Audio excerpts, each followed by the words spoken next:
அம்மா எல்லா தமிழாக்களுக்கும் நன்றி சொல்லுங்க. கிணவேர் கமெண்ட் பண்ணிருக்கேன்னு உங்களோட பூந்தோட்டம் வடிவா இருக்கு. எல்லாருக்கும் நன்றி சொல்லுங்க. ஓ, எல்லாருக்கும் நன்றி. நான் நேற்று இந்த மகன் மூலமா இந்த பூமரங்களை காட்டினான். பார்த்ததுக்கு பார்த்து எல்லாம் லைக் போட்டதுக்கு எல்லாத்துக்கும் நன்றி.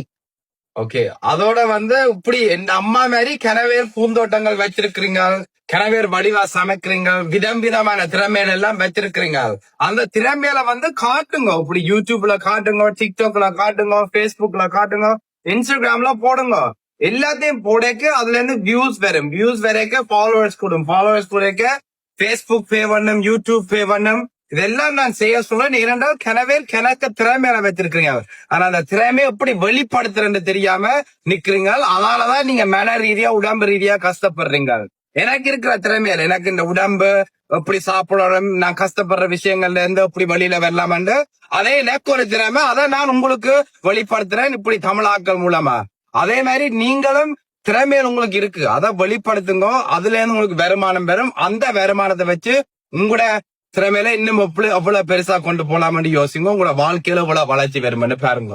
அதான் மாத்துங்க.